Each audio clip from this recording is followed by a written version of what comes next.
Ya, kita bersyukur untuk hari ini, kesempatan yang indah kita boleh ada pada hari ini dalam persekutuan kita, ibadah pada hari ini di minggu yang pertama di tahun ini.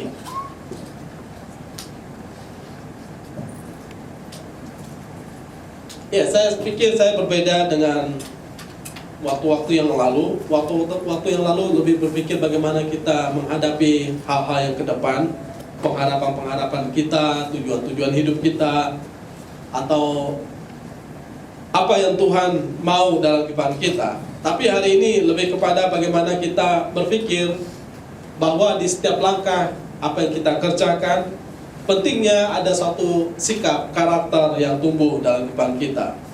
Karena saya pikir bukan hanya bicara tentang bagaimana kita mencapai suatu tujuan, ya.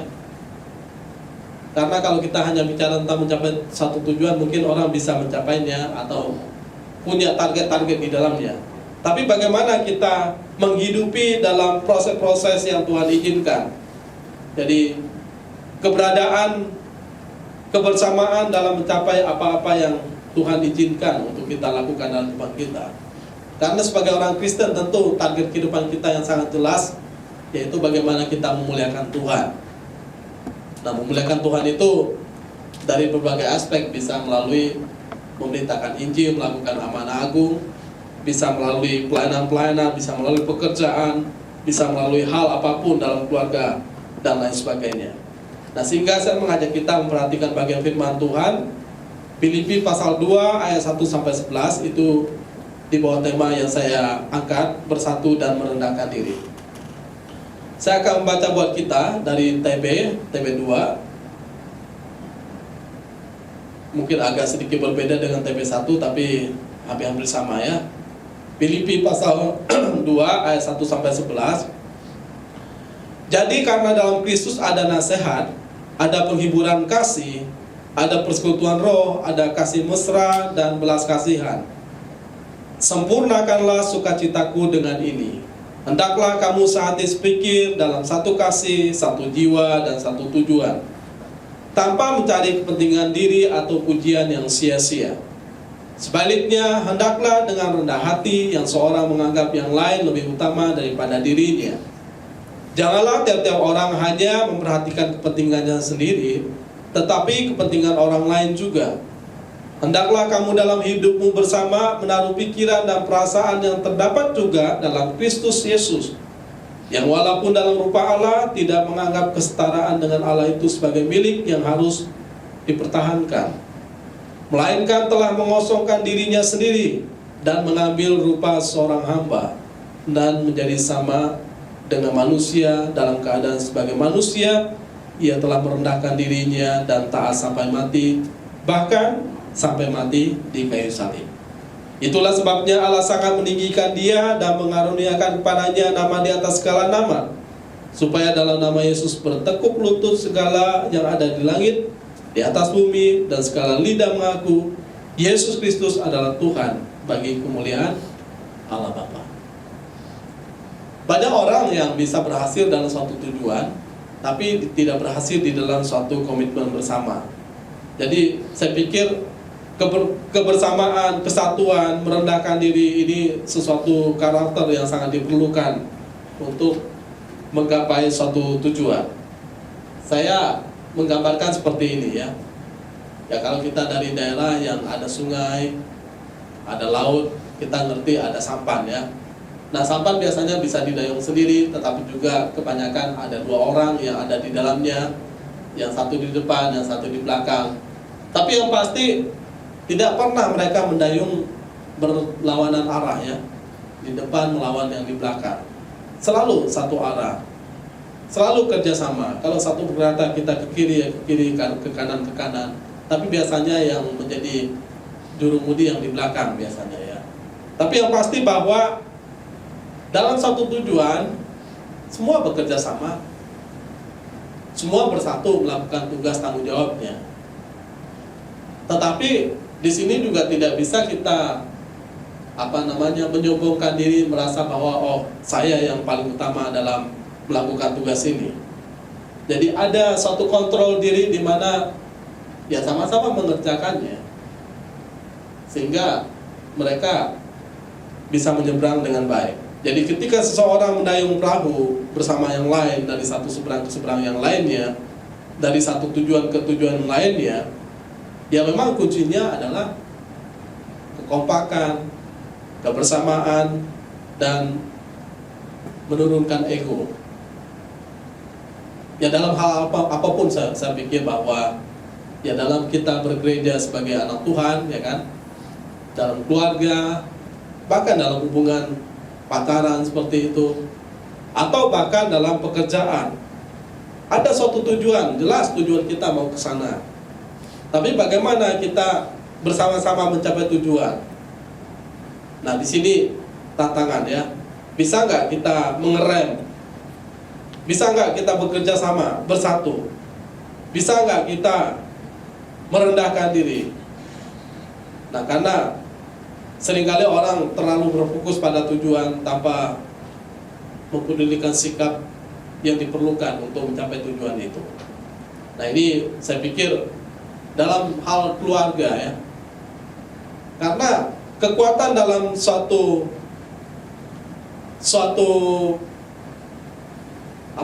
dorongan untuk mencapai suatu tujuan, kekuatannya adalah yaitu kebersamaan, kerendahan hati. Ya, saya gambarkan seperti hubungan suami istri. Kalau hubungan suami istri, kita tidak lagi berpikir bagaimana siapa yang lebih hebat. Ya, suami menjalankan perannya sebagai suami, istri menjalankan perannya sebagai istri. Tidak ada yang merasa bahwa oh saya lebih penting daripada dia, saya lebih hebat daripada dia. Dan kunci kokoh suatu pertumbuhan dalam keluarga, kunci kokoh dalam suatu keberhasilan, ya memang kekuatannya adalah kerendahan hati, kebersamaan, kesatuan di dalamnya, yang memang harus diikat terus menerus. Ini nggak mudah memang. Apalagi kalau misalnya ada orang yang baru datang, lalu mempunyai satu hal yang berbeda dengan karakteristik daripada suatu komunitas itu. Jadi Paulus mengajarkan bahwa ketika seorang ada dalam Kristus, ya memang mereka terikat dalam persekutuan jemaat. Kita nggak bisa lepas daripada satu sama lain. Tapi dalam keterikatan ini, ya mereka perlu memiliki cara hidup yang memang sungguh berbeda dengan cara hidup dunia. Mereka harus bersatu, mereka harus penuh dengan kerendahan hati. Karena apa? Karena cara inilah yang memang dihidupi oleh Tuhan kita Yesus Kristus. Kita tahu sebagai orang Kristen kita percaya tentang ajaran Tritunggal ya, Allah Bapa, Allah Anak, Allah Roh Kudus. Mereka tiga pribadi. Mereka bisa bersatu. Mereka melakukan suatu tujuan yang sama. Sama-sama menciptakan, sama-sama dalam melakukan penebusan. Meskipun kita melihat dalam penciptaan lebih seperti ini ada yang lebih nampak Allah Bapa yang merancangkan semuanya. Meskipun dalam penebusan kita melihat Yesus Kristus yang melakukan semuanya, tapi jangan lupa bahwa ketika oknum ini, ketika pribadi ini bekerja sama, ya bayangkan Allah Bapa ego dengan dirinya, Yesus Kristus ego dengan dirinya, kemudian terpisah satu sama lain. Nah, kita juga lihat bahwa yang memimpin kita dalam keselamatan siapa? Yang mengisap kita dalam dosa siapa? Roh Kudus. Jadi ketiga Tritunggal ini bekerja sama di dalam suatu tujuan yang besar. Nah, dalam bagian ini kita bisa melihat cara hidup Kristus menjadi contoh yang jelas bagi kehidupan kita. Dikatakan ayat pertama, jadi karena dalam Kristus ada nasihat, ada penghiburan kasih, ada persatuan roh, ada kasih mesra dan belas kasihan. Ini memang dasar kehidupan kita, bahwa di dalam Kristus itu ada nasihat. Nah, jadi memang kita ya bebas dalam hidup ini, tapi kita harus hidup sesuai dengan nasihat Tuhan. Jadi nggak bebas dalam konteks merdeka semaunya kita, tapi bebas dalam konteks mengikuti kehendak Tuhan yang Tuhan mau dalam kehidupan kita. Dalam Tuhan itu ada nasihat, Tapi juga ada penghiburan kasih. Ada juga persekutuan roh. Ada juga kasih mesra dan belas kasihan. Ini memang menunjukkan tentang karakter Tuhan kita. Dia memberi nasihat, dia memberi penghiburan, dia adalah pribadi yang senang bersekutu, dia adalah pribadi yang penuh dengan kasih, dan dia penuh dengan belas kasihan. Nah, ini karakter daripada Tuhan kita. Maka Paulus menunjukkan bagian yang sangat penting juga di ayat yang kedua, hendaklah kamu sehati sepikir dalam satu kasih, satu jiwa, dan satu tujuan. Nah, mulai mengikatkan bagaimana karakter Tuhan yang harus melekat pada kita. Jadi kita bisa melihat kalau misalnya kita dalam satu rumah, ya contohlah, ada bapak, ada anak, ada ibu, ya kan? Kalau satu rumah itu terpecah-pecah, ya bayangkan bagaimana hasil daripada apa yang dikerjakan dalam rumah itu. Tapi kalau dalam rumah itu sehati sepikir, mempunyai satu tujuan yang sehati, bukan hanya sehati, tapi penuh dengan kasih. Tapi bukan hanya penuh dengan kasih, tapi satu jiwa di dalamnya, lalu satu tujuan. Wah, lengkap sekali ya. Nah, ini cara-cara yang memang Tuhan bangun dalam kehidupan kita. Kita ya sebagai anak Tuhan, mungkin ada satu hal yang bimbingan Tuhan secara khusus yang berbeda dalam kehidupan kita. Tapi inti daripada kehidupan kita adalah bagaimana kita membangun semuanya itu dengan sehati sepikir, satu kasih, satu jiwa, dan satu tujuan. Ya, saya pikir ini bisa kita landaskan bagaimana hidup kita dalam keluarga kita, dalam pekerjaan kita, dan juga dalam pelayanan yang Tuhan percayakan kepada kita. Jadi persatuan, kalau kita perhatikan ya, memang itu adalah kunci daripada kehidupan Kristen yang seringkali digaungkan. Nah, Paulus menggaungkan hal ini. Kenapa ini penting?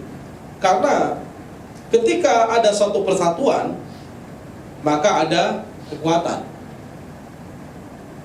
Ketika ada kekuatan, ada suatu pertumbuhan.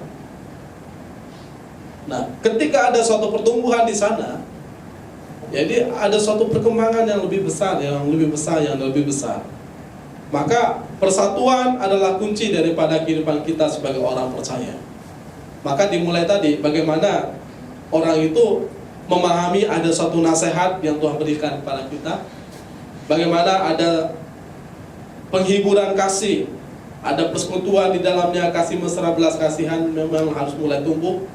Tapi kemudian masuk lebih dalam lagi, bagaimana orang harus sehati sepikir, satu kasih, satu jiwa, dan satu tujuan dalam kehidupan mereka.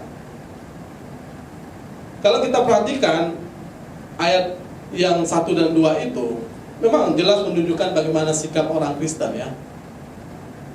Ini tanda-tanda orang bersatu adalah apa? Tanda-tandanya adalah mereka mau dinasehati, mereka mau saling menghibur satu sama lain, mereka mau hidup dalam persekutuan, mereka mau hidup dalam kasih, mereka penuh dengan belas kasihan. Ya, tanda-tanda orang mau bersatu adalah mereka mau sehati sepikir, mereka satu kasih, mereka satu jiwa dan satu tujuan. Jadi kita bisa memperhatikan bagaimana cara ini bukan hanya digaungkan di dalam Filipi saja oleh Paulus, tapi juga di dalam Kisah Para Rasul menunjukkan tentang jemaat mula-mula itu memang mereka selain daripada gencar dalam pengajaran, mereka mau dengar pengajaran dengan baik. Kalau kita perhatikan di dalam Kisah Para Rasul pasal 2 ya, bagaimana kehidupan jemaat mula-mula, mereka suka dengan pengajaran, lalu dikatakan mereka suka berbagi satu sama lain, ya kan? Yang punya menganggap itu bukan hanya miliknya, tapi menganggap itu milik bersama, lalu berbagi kepada orang lain. Tapi yang menarik di dalam Kisah Para Rasul itu pasal 2 ayat 4 dikatakan semua orang percaya tetap bersatu dan semua milik mereka adalah milik bersama. Milik bersama itu bukan berarti ya semua milik kita, tapi ini menunjukkan tentang spirit kesatuan. Jadi merasa bahwa ya memang saya punya, tapi ini bukan hanya milik saya mau berbagi kepada yang lain. Jadi spirit adanya kebersatuan di dalamnya, ini memang sesuatu yang luar biasa ya. Yesus memberi teladan tentang hal itu, lalu tumbuh dalam kehidupan jemaat. Ya, Paulus juga mengingatkan kepada jemaat supaya mereka setelah percaya kepada Tuhan, mereka harus bersatu di dalamnya. Dan kita perhatikan bagaimana doa Tuhan Yesus yang sangat indah ya, di dalam Yohanes 17 ayat 20 sampai 21. Setelah saya pelajari, saya perhatikan memang Tuhan Yesus sangat bergumul tentang bagaimananya kesatuan itu. Jadi bukan hanya Paulus ya, tapi Tuhan Yesus dikatakan ayat Yohanes 17 ayat 20 sampai 21, dan bukan untuk mereka ini saja aku berdoa, tetapi juga untuk orang-orang yang percaya kepadaku oleh pemberitaan mereka, oleh pemberitaan murid-murid, supaya mereka semua menjadi satu, sama seperti engkau ya Bapa di dalam aku dan aku di dalam engkau. Ya kan? Agar mereka juga di dalam kita, supaya dunia percaya bahwa engkaulah yang telah mengutus aku. Jadi satu sisi kita bisa melihat bagaimana Tuhan Yesus menunjukkan tentang pentingnya kehidupan murid sebagai orang yang percaya, mereka hidup bersatu. Tapi sebagai teladan, Yesus menunjukkan tentang bagaimana hubungannya dengan Bapa, dia bersatu. Kalau kita bersatu, kita menjadi kuat. Ya, kalau murid-murid menjadi bersatu, menjadi kuat. Dan menarik, jumlah murid-murid tidak seberapa ya. Yang pada akhirnya kita lihat yang setia memberitakan Injil, yang memang 12, karena Yudas kemudian diganti oleh Matias. Tapi juga ditambahkan satu lagi, Paulus, ya kan? Saya berpikir bahwa untuk suatu pekerjaan yang besar, tidak selalu harus jumlah orang selalu besar. Tapi kuncinya satu, bersatu, meskipun sedikit. Dan kita lihat, bukan hanya menjadi doa ternyata, lama-lama meskipun nanti ada satu hal yang terjadi, tapi lama-lama mereka menjadi seorang yang makin kuat, dan mereka bersatu dalam pemberitaan Injil. Jadi kesatuan adalah perintah Tuhan. Kita bisa tahu secara jelas karena firman Tuhan menunjukkannya. Ini adalah perintah Tuhan supaya kita hidup dengan kuat dan berfungsi dalam keluarga kita, dalam gereja kita, bahkan di dalam masyarakat kita. Tanpa kesatuan, sebuah kelompok akan mudah dipecahkan. Atau suatu organisasi tanpa kesatuan yang mudah sekali pecah. Bahkan suatu kawanan mudah sekali pecah. Ya biasanya yang membuat pecah adalah bagaimana orang cenderung menghidupi egonya, cenderung menghidupi kesombongan yang ada dalam hatinya. Ya tanpa kesatuan kita itu akan menjadi lemah, dan kita tidak akan bertumbuh, kita akan stuck, dan kita akan terus-menerus berada dalam posisi seperti itu. Maka saya pikir bahwa ya memang kita rindu menjadi besar ya. Itu memang panggilan dan keinginan kita supaya kita semakin bertumbuh. Tapi di sisi lain kita perlu menjadi orang yang mempunyai kesatuan supaya kita menjadi kuat. Besar memang bagus, tapi lebih bagus orang bersatu daripada jumlah yang besar. Karena jumlah yang besar tanpa kebersatuan tidak akan menghasilkan suatu hal yang bertahan lama. Jadi kesatuan bukanlah sekedar kumpul bersama dan berjalan atau melakukan suatu pekerjaan bersama. Kalau kita berpikir bahwa kesatuan adalah hanya satu kumpul bersama yang melakukan sesuatu bersama, itu bukan suatu kesatuan. Jadi jelas dalam bagian ini kesatuan itu bicara tentang bagaimana orang itu satu pikir, satu kasih, satu jiwa, satu tujuan. Nah itu ciri khas yang terlihat di dalamnya. Nah, itu sebab ini suatu panggilan ya, bicara tentang panggilan kita. Bagaimana kita menghidupi tujuan kita sebagai anak Tuhan. Ya penting sekali kita mengetahui, bukan hanya kita tahu tujuan kita kemana.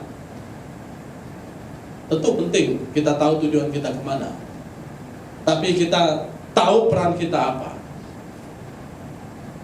tahu bagaimana sikap kita, bagaimana di dalam suatu hal yang Tuhan percayakan kepada kita. Maka waktu kita tahu peran kita, kita akan bertumbuh. Kita akan mulai, bukan bicara tentang bagaimana siapa yang lebih hebat, lebih baik, lebih luar biasa, tapi bagaimana saya bisa berperan dalam hal-hal yang bisa saya lakukan. Ya, saya pikir penting sekali, baik dalam keluarga, baik dalam pelayanan, baik dalam pekerjaan. Kita sekarang bukan bicara tentang siapa yang besar, siapa yang peran, siapa yang melakukan tugasnya. Kalau kita tidak mengerti peran kita, ya seringkali ini yang menimbulkan godaan-godaan. Kita ingin menumbuhkan sesuatu di mana kita ingin menjadi pribadi yang egois, memunculkan bahwa kita yang lebih hebat, dan itu biasanya lama-lama menimbulkan self-centris, yang menimbulkan bahkan kekacauan dan perpecahan. Maka kita harus fokus pada tujuan kita. Kita ingat dengan pepatah yang seringkali dikatakan ya, bersatu kita teguh, bercerai kita runtuh. Ini sederhana sekali, tapi ini kekuatan sejati bahwa terletak pada suatu kesatuan, solidaritas antara individu, antara kelompok satu sama lain. Maka PSI ya, waktu itu kan solidaritas, bagaimana kekompakan satu sama lain. Nah ini sama seperti yang sering kita dengar, kita pelajari, sama seperti lidi. Kalau satu, rasa-rasanya susah sekali berfungsi. Kalau lebih banyak, dapat berfungsi dengan baik. Tapi kalau satunya menjadi ego, ya itu menimbulkan masalah. Ya kemarin saya nyapu halaman. Ya memang lidi sudah diikat dengan bagus, tapi ternyata ada 2 lidi yang keluar, yang ego ya kan, yang menimbulkan masalah. Akhirnya saya harus menyapu ulang, mengikatnya kembali. Jadi utamanya adalah bagaimana adanya suatu kekompakan, kebersamaan, gotong royong, kekeluargaan untuk mencapai sesuatu yang Tuhan percayakan kepada kita.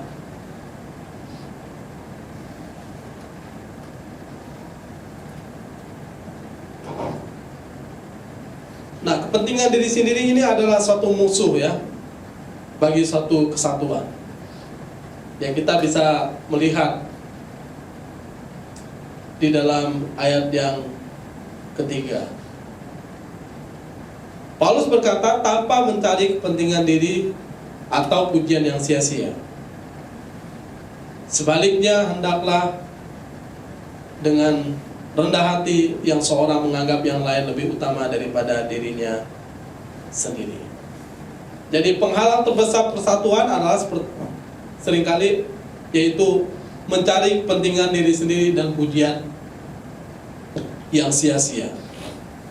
Nah, hal ini harus kita singkirkan dalam kehidupan kita. Kerinduan untuk menjadi mementingkan diri sendiri, ya dalam bentuk apapun itu ya. Kita harus menyingkirkan itu, karena hal-hal demikian bisa menimbulkan perpecahan. Hal-hal yang demikian bisa menimbulkan yang namanya konflik. Merasa diri lebih penting, merasa diri lebih benar, idenya paling luar biasa, ya kan? Ingin paling diakui, ingin merasa paling berjasa. Jadi memang firman Tuhan mengingatkan hal ini agar kita tidak melakukan segala sesuatu demi diri sendiri. Ya, ini seringkali musuh ya. Karena kalau kita terlalu egosentris, itu lama-lama semua harus disedot kepada kita. Jadi apapun yang kita lakukan itu tersedot pada kita, dan kita mengabaikan hal yang lain yang lebih penting daripada semuanya itu, yaitu kebersamaan orang lain, bahkan menyingkirkan apa yang kita sebut sebagai apa yang harus kita lakukan untuk kemuliaan nama Tuhan. Jadi kita harus mengerjakannya bukan untuk egosentris, tapi bagaimana bagi sesama kita, bagaimana bagi Tuhan kita, supaya sesama diberkati, supaya Tuhan dimuliakan. Dan dalam hal ini harusnya kalau kita bisa melakukan segala sesuatu itu bersyukur ya, karena Tuhan masih memberikan kepercayaan pada kita. Ya, sama seperti misalnya saya bisa berkhotbah ya, saya bersyukur itu karena Tuhan memberikan kepercayaan pada saya. Tapi bukan berarti saya harus menepuk dada saya. Saya bisa memberi, ya bersyukur karena berarti Tuhan memberi rezeki pada saya yang bisa saya berikan. Tapi bukan berarti waktu saya bisa memberi, wah saya menepuk dada saya berkata saya lebih penting, saya lebih hebat daripada yang lain. Nah, seringkali manusia terjebak ketika melakukan segala sesuatu, dia lupa bahwa harusnya itu dilakukan untuk dengan rasa syukur, sukacita, dan untuk hormat kemuliaan nama Tuhan. Ya, saya pikir bahwa jangan pernah kita berpikir bahwa kita melakukan hanya self-centris, tapi kita harus melakukan semuanya itu untuk kemuliaan nama Tuhan. Yang menarik bahwa waktu kita bicara tentang bersatu, berarti kita rela merendahkan diri. Ini konsep merendahkan diri itu menarik sekali yang disampaikan oleh Paulus dalam bagian ini di ayat yang ketiga dan 4, terutama bagian B.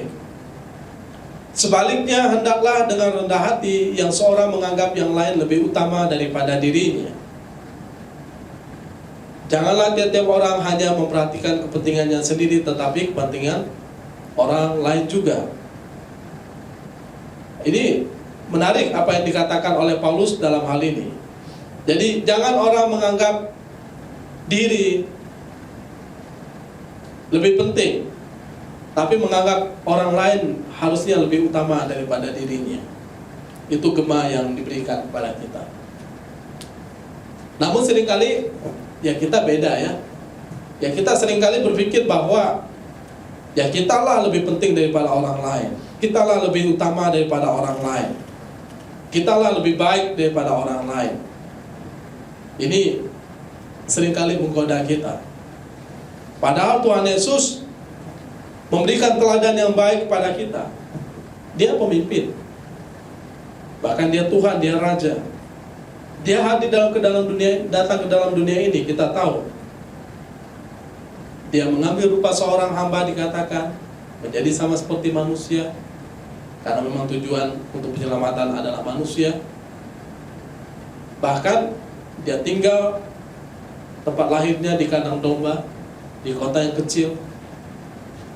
Nah, ini menunjukkan sikap kehambaan, teladan seorang pemimpin yang melayani, yang menghamba.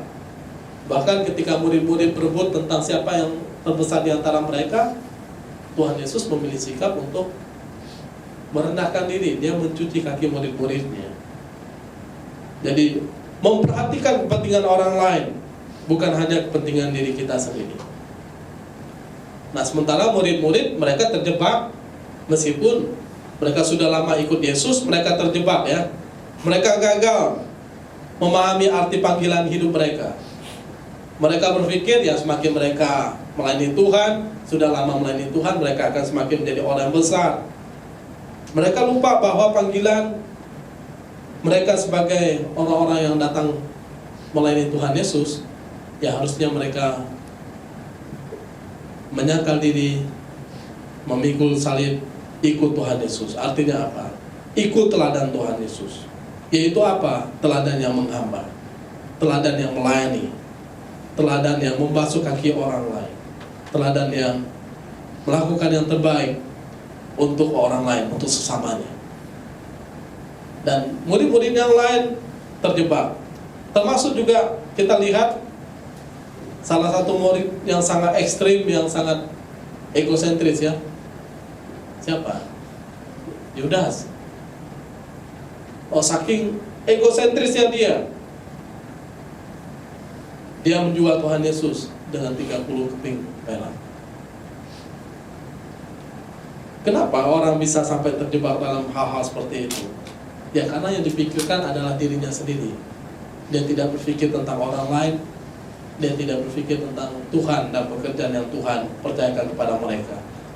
Jadi kalau kita hanya berpikir tentang kepentingan diri kita sendiri, ya kita menjadi lemah, kita menjadi tamak, ya kita akan menjadi orang yang terhilang dalam tujuan hidup kita. Saya pikir bahwa banyak sekali cerita-cerita dalam Alkitab yang memang harusnya membuat kita berkaca, membuat kita belajar. Misalnya seperti perempuan yang berani memecahkan minyak narwastu yang sangat mahal ya. Dia tidak berlomba bagaimana dia harus menjadi yang terbesar, tapi dia berlomba bagaimana apa yang saya punya saya mau serahkan untuk Tuhan Yesus. Saya mau menyakiti dia, meskipun ini nanti menjadi satu simbol tentang bagaimana kematian Tuhan Yesus. Tetapi kita lihat pengorbanan dia sangat besar. Dan juga apa yang dilakukan oleh janda miskin. Dia tidak berebut apakah dia harus menjadi orang yang terbesar, harus selalu diberkati, harus menjadi utama, tidak. Tapi dia dengan rendah hati mempersembahkan persembahan yang harusnya persembahan itu hanya untuk kebutuhan hidupnya, tapi dia persembahkan semuanya. Dan ini satu sikap yang rendah hati ya. Jadi saya pikir melayani Tuhan itu nggak harus kita selalu ada di panggung, nggak harus kita selalu di depan mata orang, nggak harus kita selalu kelihatan oleh orang luar biasa. Tapi sikap rendah hati bagaimana kita melakukan dengan sungguh-sungguh, dengan murni, dengan penuh sukacita, ya untuk hormat kemuliaan nama Tuhan.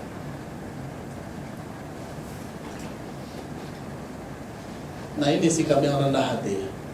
Yesus membasuh kaki murid-muridnya.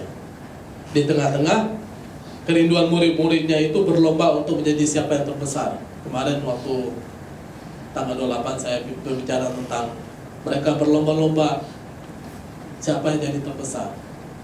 Ya memang dua orang murid ini pengen di sebelah kanan, di sebelah kiri Tuhan Yesus kelak. Tapi yang lain marah juga, kenapa mereka melakukan itu? Artinya mereka juga pengen dalam posisi hal yang sama. Jadi waktu mereka berlomba tentang berpikir tentang siapa yang terbesar di kerajaan surga kelak, maka Yesus justru turun menunjukkan tentang sikap siapa yang terbesar. Mereka adalah yang bersikap seperti seorang hamba yang mau melayani, bahkan seperti seorang anak kecil yang hidup dalam pertobatan, yang hidup dalam kesungguhan di hadapan Tuhan.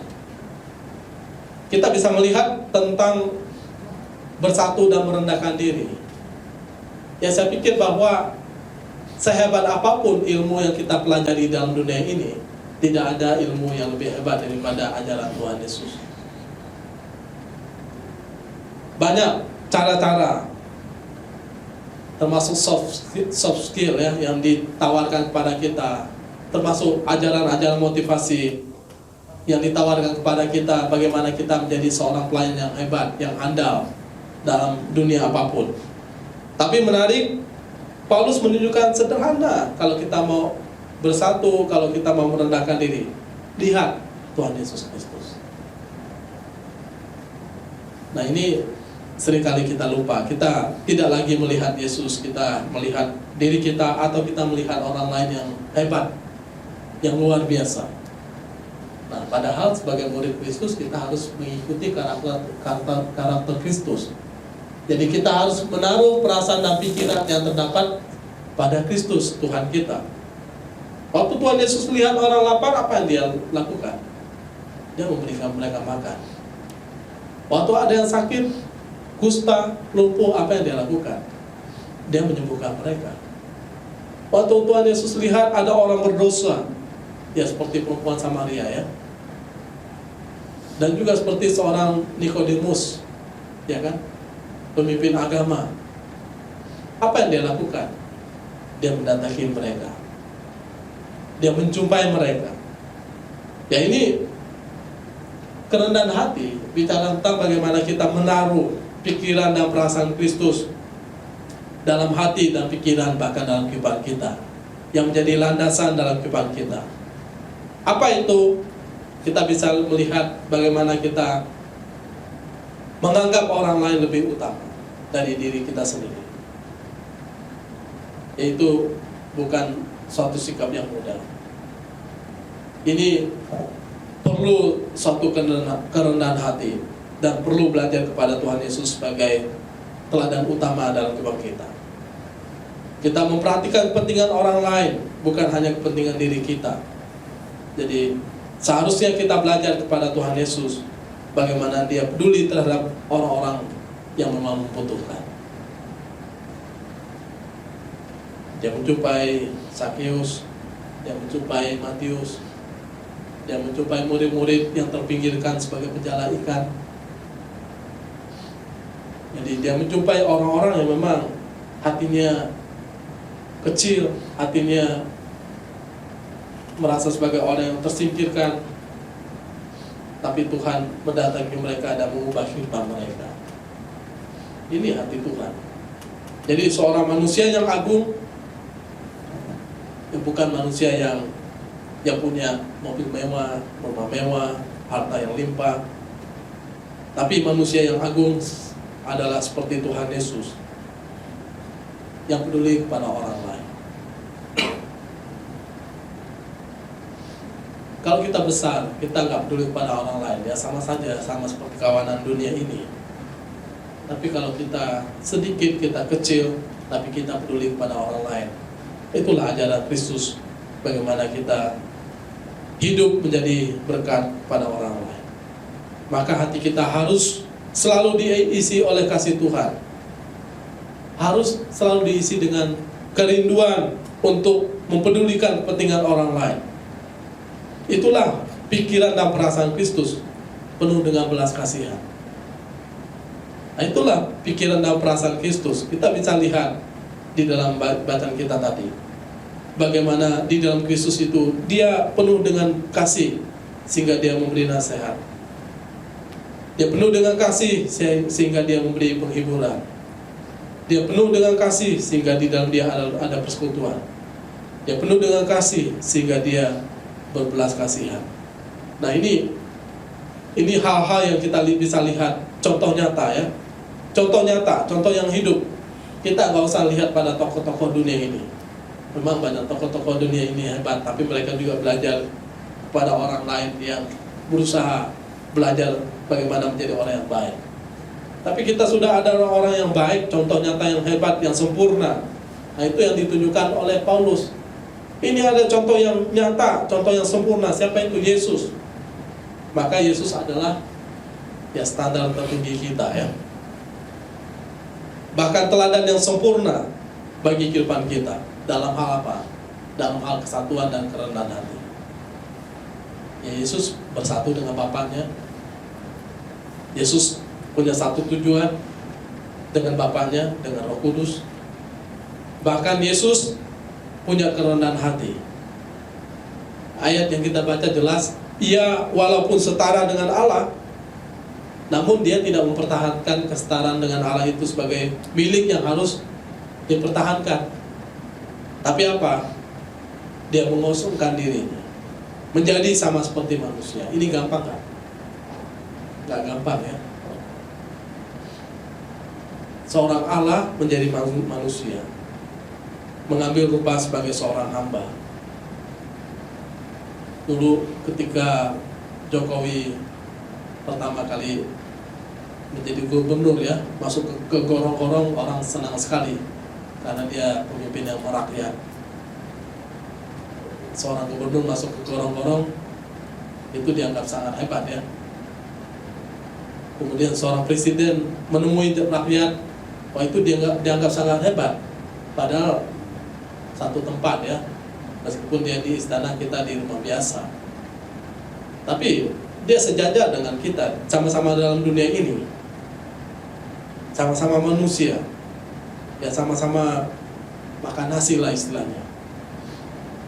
Tapi kenapa diagungkan? Karena dianggap dia ada dalam suatu posisi yang tinggi. Tapi ini Tuhan bukan hanya posisi yang tinggi. Dia adalah raja, dia adalah pemerintah segala sesuatu, dia adalah pemilik segala sesuatu. Dia adalah Tuhan yang menentukan segala sesuatu. Bahkan Alkitab berkata, dialah Alfa dan Omega, yang awal dan yang akhir. Dialah yang menciptakan segala sesuatu, dia yang akan menghakimi segala sesuatu. Jadi dia berdaulat atas segala sesuatu. Bayangkan, dia adalah Tuhan itu, dia mau mengosongkan dirinya. Jadi inilah kerendahan hati. Kenapa dia melakukan semuanya itu? Karena dia ingin menunjukkan bahwa tidak ada satupun yang hina kalau itu dilakukan dengan suatu tujuan yang mulia. Kita bersatu, apakah hina? Tidak. Kita merendahkan diri, apakah hina? Tidak. Kadang-kadang kalau kita minta maaf kepada orang lain, rasa-rasanya gengsi ya. Rasa-rasanya kita lebih rendah daripada orang itu. Kalau kita menolong orang lain yang lebih rendah daripada kita, kadang-kadang ada orang yang gengsi melakukan semuanya itu. Tapi harusnya tidak, karena kita belajar menghidupkan ajaran Kristus, mengosongkan diri. Semakin seseorang tinggi, semakin harusnya merunduk, ya sama seperti padi, semakin berisi dia semakin merunduk. Orang semakin hebat, semakin belajar merendahkan diri. Dan menariknya bukan hanya merendahkan diri, bahkan Yesus dikatakan taat sampai mati. Nah ini teladan yang luar biasa ya. Dia merendahkan diri bahkan sampai mati. Kerendahan hati seperti apa lagi yang mau kita lihat? Manusia rendah hati sepertinya, tapi nggak sampai mati ya. Tapi Tuhan Yesus menunjukkan tentang hal itu. Rendah hati, taat sampai mati, bahkan sampai mati di kayu salib. Tapi bukan dengan tujuan yang konyol, tujuan yang sempurna untuk menyelamatkan umat manusia. Jadi ada hasil yang signifikan yang dikerjakan oleh Tuhan Yesus melalui kerendahan hatinya, melalui kebersatuan dengan Bapa di sorga. Jadi capaiannya adalah keselamatan bagi manusia. Kalau kita tahu tujuan kita, saya pikir tidak terlalu sulit untuk kita melakukannya. Kita bersatu, kita rendah hati. Tapi kalau kita nggak tahu tujuan kita, kenapa kita melakukan itu, ya pasti akan sangat sulit. Tapi kita terus belajar bahwa Yesus adalah Raja di atas segala raja. Dia bersedia merendahkan diri supaya kita dipersatukan dengan Allah Bapa di sorga. Ya kita pun harus memiliki jiwa yang sama. Kita harus memiliki pikiran dan perasaan sama seperti Tuhan Yesus yang kita percaya itu. Bagaimana menaklukkan diri, bagaimana taat kepada kehendak Allah Bapa di sorga. Dan menariknya, hasilnya menarik ya. Kita perhatikan dalam bagian ini, ayat yang ke-9 sampai 11. Itulah sebabnya Allah sangat meninggikan dia dan mengaruniakan kepadanya nama di atas segala nama, supaya dalam nama Yesus bertekuk lutut segala yang ada di langit, di atas bumi, dan segala lidah mengaku Yesus Kristus adalah Tuhan, bagi kemuliaan Allah Bapa. Jadi kita lihat bahwa memang keagungan Tuhan Yesus luar biasa. Dia tidak direndahkan. Melalui kerendahan hati itu, Allah Bapa pun memuji, meninggikan dia, dan kepadanya dikaruniakan nama di atas segala nama. Kadang-kadang kita merasa bahwa wah, kalau saya harus merendahkan diri itu sepertinya saya hina. Tapi dalam bagian ini menunjukkan tentang ya mungkin manusia memperlakukan secara hina, ya sama seperti Tuhan Yesus, orang gagal memahami tentang Dia. Tetapi ingat, Tuhan tidak pernah gagal memahami tentang siapa kita. Bahkan dalam nama Yesus bertekuk lutut, memang Dia adalah Tuhan, yang beda dengan kita. Tetapi ini menunjukkan tentang keagungan, bahwa memang Dia adalah Tuhan yang luar biasa, yang datang ke dalam dunia, yang merendahkan diri, tapi Dia adalah pribadi yang mulia di hadapan Allah Bapa di surga. Sehingga segala lidah mengaku Yesus Kristus adalah Tuhan. Ya, kita berharap bahwa ada suatu efek yang terjadi ketika kita hidup dalam kesatuan dan kerendahan hati di hadapan Tuhan, yaitu Tuhan ditinggikan, semua lidah akan mengaku Yesus Kristus sebagai Tuhan, dan semua kaki akan bertekuk lutut memuji dan mengaku Yesus, menyembah Dia. Dan kiranya bagian firman Tuhan ini menolong kita sehingga kita boleh jadi pribadi-pribadi yang bersatu, merendahkan diri, dan tujuannya sangat penting, sangat besar, yaitu kemuliaan bagi nama Allah Bapa kita. Jadi bukan hanya sekedar saya sendiri, bukan hanya untuk saya, tapi kita bisa melihat tujuan yang besar, yaitu untuk Tuhan. Mari kita berdoa.